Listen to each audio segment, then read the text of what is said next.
नमस्कार बच्चों। अभी आपने कक्षा 7 के 2 पाठ आपके हो चुके हैं। आज तीसरा पाठ है, तो कृपया हम एक्सरसाइज भेजेंगे, उसे आप नोट में कीजिए और प्रश्न उत्तर भी लिखिए। तो आज हम तीसरा पाठ प्रारंभ करते हैं। पाठ का शीर्षक है विद्याया महत्वम, विद्या का महत्व। जिसका पहला श्लोक, न चौर्हार्यम न च राजहार्यम न भ्रातभाज्यम न च भार्या। कहते हैं कि विद्या वो धन है जिसे ना चोर चुरा सकते हैं।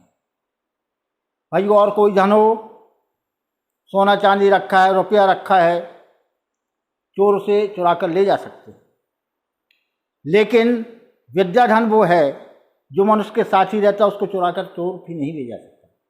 न राजहार्यम, राजा संपूर्ण प्रजा का मालिक है, वो चाहे तो जिसकी जो वस्तु ले सकता है, घर भी खाली करा ले, आपका धन संपत्ति सब छुड़वा सकता है, लेकिन विद्या को नहीं ले जा सकता। आदमी को जाना पड़ेगा तो उसकी विद्या नहीं ले जा सकता। तो उन्होंने विद्या के गुण बताए हैं कि न चौर्हार्यम न राजहार्यम, न तो जिसे चोर चुरा सकता है, न जिसे राजा छीन सकता है, न भ्रातभाज्यम, न भ्रातभाज्यम, भ्रात माने भाई, भाज्य माने बटाने वाला, न तो इसे भाई बंधु बटा सकते हैं।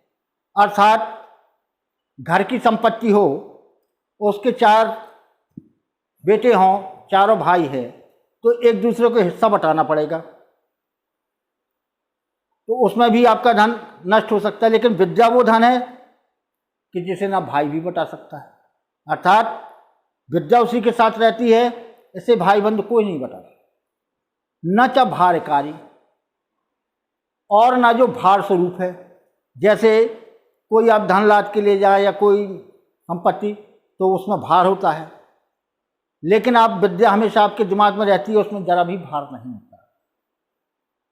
तो ये पहले उन्होंने बताया है विद्या के महत्व को, यानी विद्या इतनी सर्वश्रेष्ठ वस्तु है कि जिसको ग्रहण करने से मनुष्य सभी प्रकार के पदार्थों को प्राप्त कर सकता है।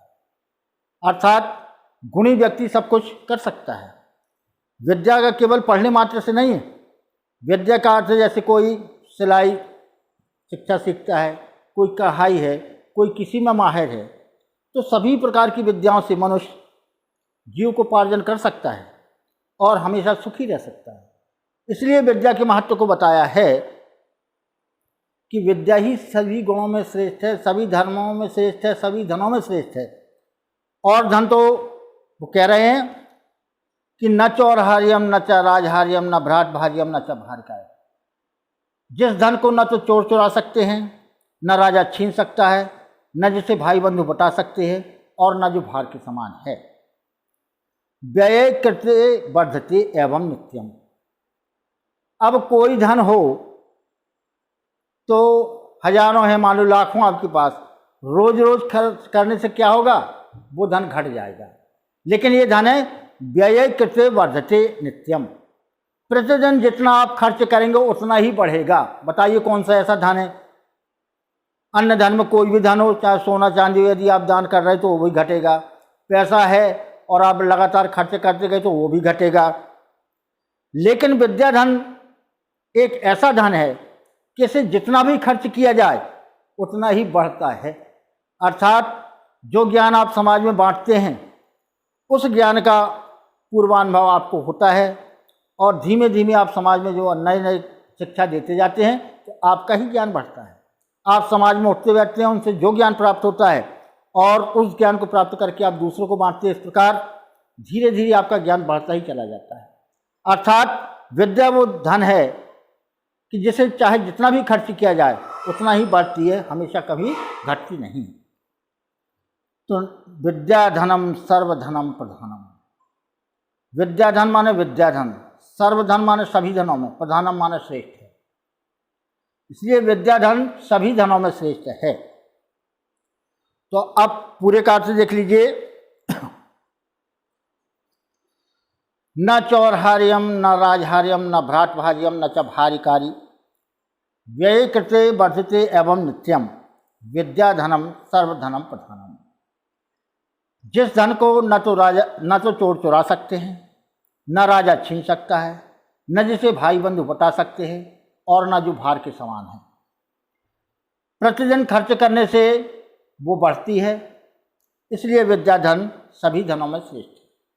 तो देखिए, विद्या की महत्ता बताई गई है कि विद्या धन वो धन है जिसे खर्च करने पर बढ़ता है, जबकि अन्य सभी धन खर्च करने से घटते हैं। तो ये था आपको पहले श्लोक का अर्थ।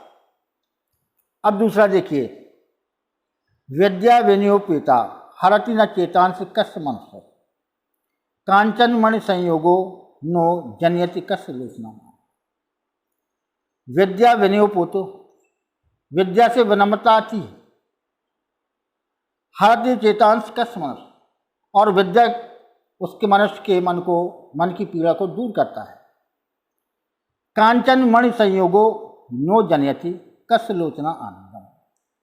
कांचन मणि सोना और मणि, तो कांचन मणि संयोगो नो जनयति, जिस प्रकार सोना और मणि दोनों श्रेष्ठ माने गए हैं, तो जनयति कस्य लोचनम आनंदम, इसी प्रकार विद्या सभी लोगों के नेत्रों को आनंद देती है, या विद्या गुणी जनों से सभी लोगों का प्रिय होता है, इसलिए विद्या सभी धनों में श्रेष्ठ मानी गई है।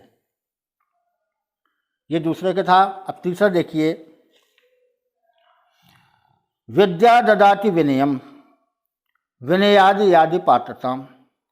विद्या से विनम्रता आती है। विद्या माने विद्या, ददाति माने देती है, विनयम माने विनम्रता। विद्या से विनम्रता आती है, विनयादि यादि पात्रता, और विनम्रता से पात्रता आती है, अर्थात समाज में उठने बैठने की क्षमता प्राप्त होती है। विद्या से विनम्रता प्राप्त होती है, और विनम्रता से समाज में उठने बैठने की पात्रता, यानी किसके साथ हमें कैसा व्यवहार करना है, ये विनम्रता कहलाती है। बड़ों के साथ अभिवादन करना है, छोटों के साथ स्नेह करना है, ये सब हमें किसके द्वारा प्राप्त होते हैं? विद्या के द्वारा। अर्थात जो गुणी व्यक्ति है उसमें विनम्र होता है। तो विनम्र कैसा? किसी बड़े को देखकर उसका सम्मान करना, छोटों को स्नेह देना। ये नहीं कि हम धनी हैं, कोई चला तो वो घमंड हो जाता है। तो विद्या वो कहलाती है कि विद्या से विनम्रता आती है। जो व्यक्ति जितना गुणी होगा वो उतना ही विनम्र होगा, और विनम्रता से पात्रता आती है समाज में उठने बैठने की क्षमता, कि हमें संपूर्ण समाज के साथ कैसा व्यवहार करना है, बड़ों के साथ कैसा और छोटों के साथ कैसा, ये उसकी पात्रता है। अर्थात विनम्रता से ही पात्रता आती है।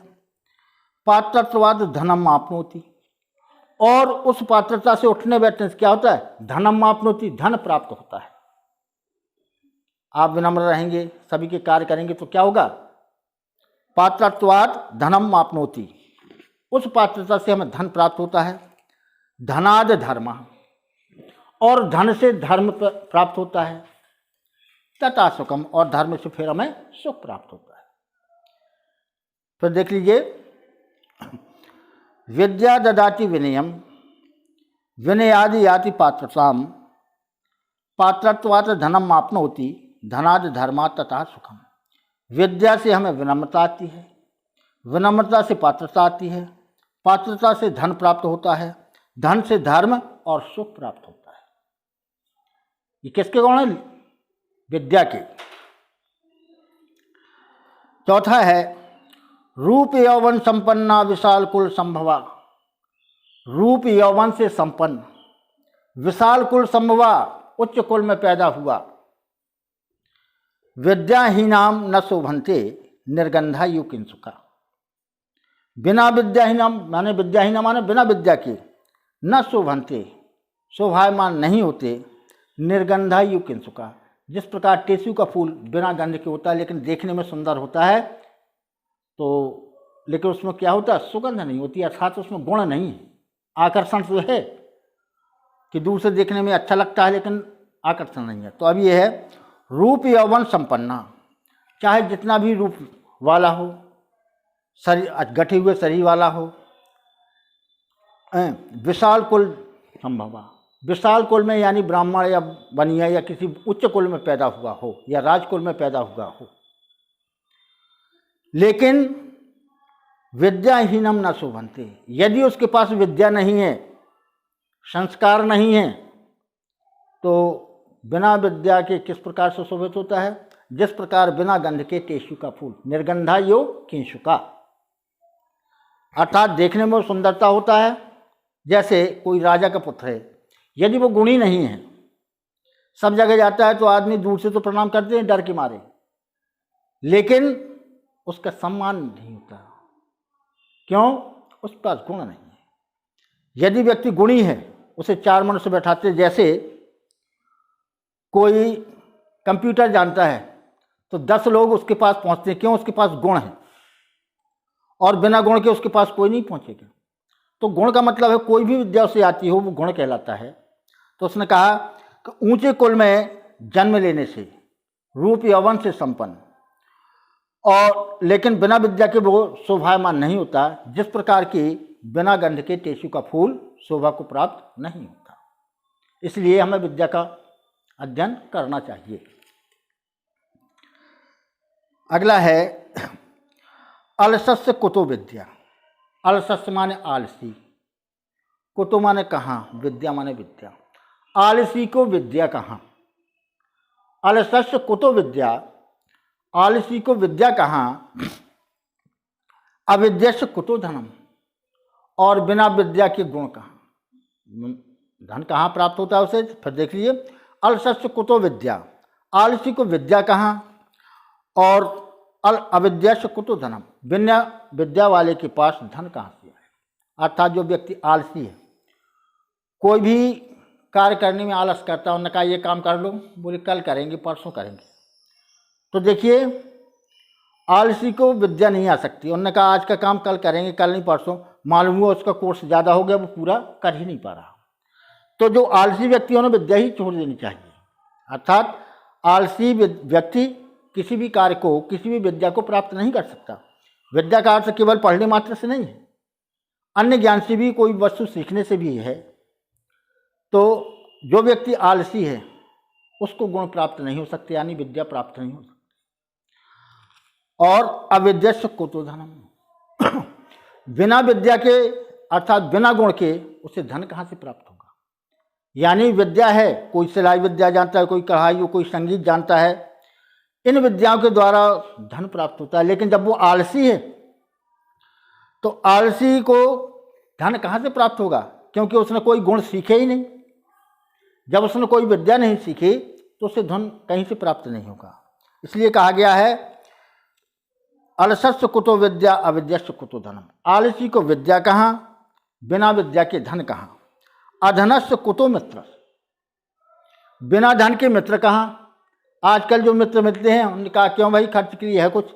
यदि आप मित्रों के साथ खर्च करेंगे तभी आपके मित्र बनेंगे। अर्थात यदि मित्र आपके साथ कुछ करता है तो उसके साथ भी आपको कुछ करना पड़ेगा, तभी आपके मित्र रहेंगे, नहीं तो कुछ दिन बाद आपका साथ छोड़ देंगे। तो वो कहता है अधनस्य कुतो मित्र, बिना धन के मित्र कहाँ। जब उसके पास धन नहीं होगा तो उसके अधिकांशतः लोग मित्र नहीं बनेंगे। जब मित्र नहीं होगा वो समाज में अकेला पड़ जाएगा। तो अमित्रस्य कुतः सुखम, और बिना मित्र मंडली के सुख कहाँ प्राप्त होता है। अर्थात जब हम समाज में उठते बैठते, दो चार हमारे मित्र होते हैं, तभी हमें सुख प्राप्त होता है। उनके साथ बैठकर हम अपना सुख दुख बांट लेते हैं। और जब हमारा समाज में कोई नहीं होगा, मित्र ही नहीं होगा, तो अकेले पड़े पड़े मनुष्य क्या होता है, अन्य बातें सोचता है, हमेशा संकित बना रहता है और कोई ज़्यादा विकास नहीं कर पाता। तो इसलिए कहा कि विद्या होना जरूरी है। अब इसका पूरा अर्थ देख लीजिए, अलसस्य कुतो विद्या अविद्यस्य कुतो धनम, आलसी को विद्या कहाँ, बिना विद्या के धन कहाँ। अधनस्य कुतो मित्र, बिना धन के मित्र कहाँ। अमित्रस्य कुतः सुखम, और बिना मित्र के सुख कहाँ। अर्थात विद्या को प्राप्त करना हमारा परम कर्तव्य है।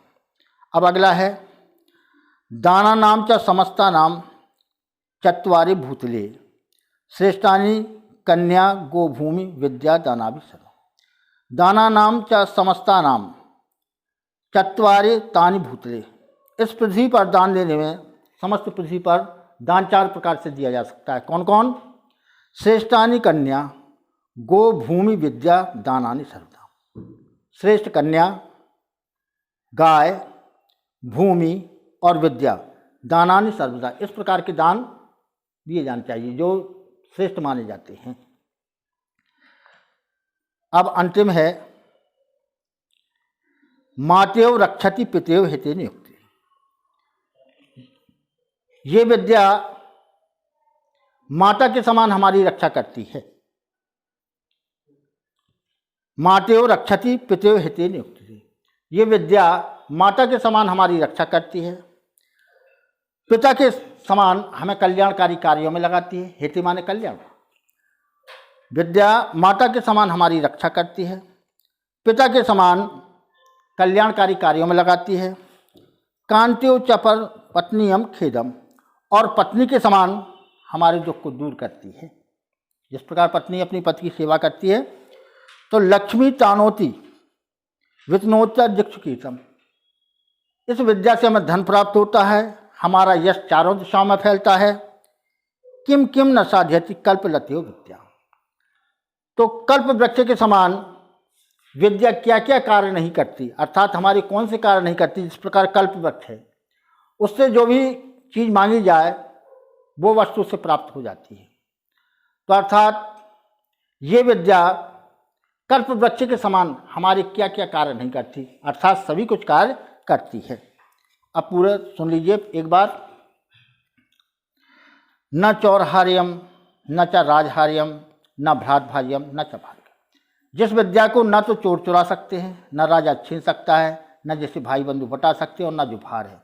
व्यय कृत्य वर्धते एवं नित्यम, जो खर्च करने से प्रतिदिन बढ़ती है। विद्या धन सभी धनों में श्रेष्ठ है। विद्या विनियोपेता हरत न चेतांश कस मनुष्य, विद्या से विनम्रता हरत न चेतांश कस मनुष्य, यानी किसके मन को कष्टों को ये दूर नहीं करती। कौन? विद्या। कांचन मणि संयोगे नो जनयति कस्य लोचना आनंदम, जिस प्रकार सोने और मणि के संयोग से हमें हमारे नेत्र सुख प्राप्त करते हैं, उसी प्रकार विद्या जिस मनुष्य के पास है वो भी कांचन और मणि के संयोग के द्वारा सभी संसार में श्रेष्ठ माना जाता है। विद्या ददाति विनयम विनयादि आदि पात्रताम पात्रत्वाद धनम मापनोति धनादि धर्मा तथा सुखम, विद्या से विनम्रता आती है, विनम्रता से पात्रता आती है, पात्रता से धन प्राप्त होता है, धन से धर्म और सुख प्राप्त होता है। रूप यौवन संपन्ना विशाल कुल संभवा विद्याहीनम न शोभन्ते निर्गंधा युकुंचका, रूप यौवन से संपन्न विशाल कुल में पैदा होने पर कोई मनुष्य श्रेष्ठ नहीं माना जाता। विद्याहीनम न शोभन्ते, बिना विद्या के वो इस प्रकार सुशोभित नहीं होता जिस प्रकार बिना गंध के टेसु का फूल। अलसस्य कुतो विद्या अविद्यस्य कुतो धनम, आलसी को विद्या कहाँ, बिना विद्या के धन कहाँ। अधनस्य कुतो मित्रम, बिना धन के मित्र कहाँ और बिना मित्र के सुख कहाँ।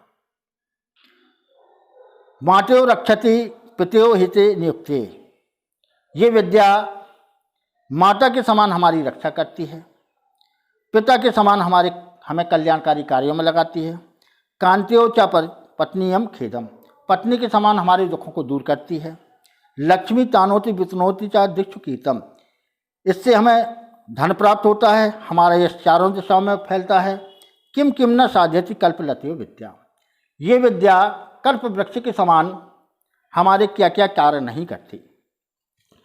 तो अब ये आपके श्लोक समाप्त हुए। अब प्रश्नोत्तर देख लीजिए। विद्या धनम कम प्रधानम, विद्या धन किस लिए प्रधान है? कम प्रधानम, किसमें प्रधान है सबसे ज़्यादा? तो यहाँ लिखना है कम हटा के विद्या धनम सर्वधनम प्रधानम। कम की जगह क्या करना है? विद्या धनम सर्वधनम प्रधानम। विद्या किम ददाति, विद्या सुखम ददाति, यहाँ करना है केन हीनना शोभन्ते, किसके बिना मनुष्य शोभा नहीं देता। तो यहाँ केन हटा के यहाँ लिखना है विद्याहीना न शोभन्ते। विद्या कीदृशम धनम अस्ति, विद्या किस प्रकार का धन है? अब बताइए किस प्रकार का धन है ये? विद्या सर्व धनम प्रधानम अस्ति, मातयो का रक्षति। मातयो का की जगह हटा देना है, यहाँ मातयो विद्याम रक्षति। विद्या दीक्षु किम वितनोति, विद्या लक्ष्मी तानोति दीक्षु कीतम वितनोति। अब प्रश्न नंबर 2 में है, इन श्लोकों को पूरा कीजिए। अलसस्य कुतो, खाली स्थान है तो अलसस्य कुतो विद्या, अविद्या से कुतो सुखम। आगे दूसरा है खा, तो अधनस्य कुतो मित्रम, अमित्रस्य कुतो सुखम। ये खा था। गा, दाना नामचा, यहाँ से है दाना नामचा समस्ता नाम चतुर्ये तानि भूतले। 5वां खाली स्थान है श्रेष्ठानि कन्या गोभूमि विद्या दानानि सर्वदा। अब ये है अंगा,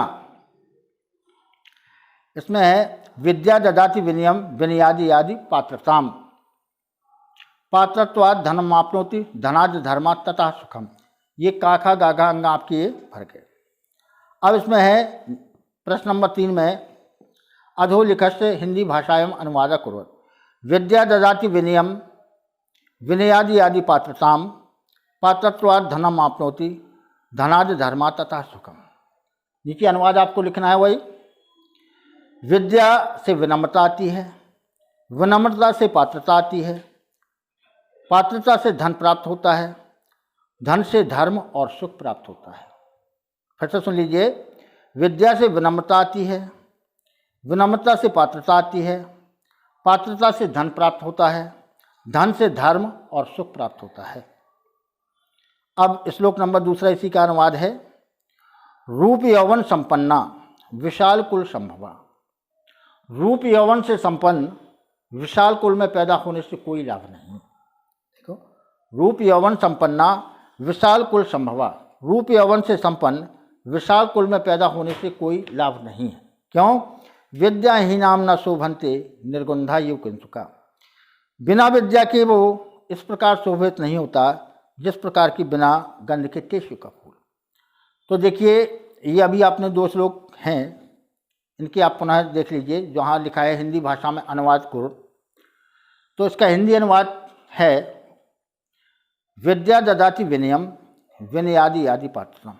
विद्या से विनम्रता आती है, विनम्रता से पात्रता आती है। पात्रता जानते हैं, समाज में उठने बैठने की क्षमता, हमें किसके साथ कैसा व्यवहार करना है, समाज छोटों के साथ स्नेह का, बड़ों के साथ सम्मान का, अपने गुरुओं के साथ किस प्रकार व्यवहार करना है, अपने मित्रों के साथ कैसा व्यवहार करना है, ये पात्रता कहलाती है। तो वो कहते हैं कि विद्या से हमें विनम्रता प्राप्त होती है, विनम्रता से हमें पात्रता आती है, पात्रत्वाद धनम आपनोति, और उस पात्रता से हम धन प्राप्त करते हैं। विनम्रता से हम कहीं, अपनी विद्या है मेरे पास, तो विद्या के द्वारा आप विनम्र बने, विनम्र से आप कहीं भी गए तो आपको धन प्राप्त होगा, क्योंकि आपके पास विद्या है, इसलिए काम मिल जाएगा और काम से आपको धन प्राप्त होगा। तो पात्रत्वाद धनम आपनोति, पात्रता से धन प्राप्त होता है, धन से धर्म और तब सुख प्राप्त होता है। दूसरा श्लोक है खा इसी का। रूप यौवन संपन्ना विशाल कुल संभवा विद्याहीनम न शोभनते निर्गुंधा युव किंसुका। रूप यौवन से संपन्न विशाल कुल में पैदा होने से कोई लाभ नहीं है। जैसे राजा का पुत्र है, खूब देखने सुनने में अच्छा है, लेकिन उसमें कोई गुण नहीं,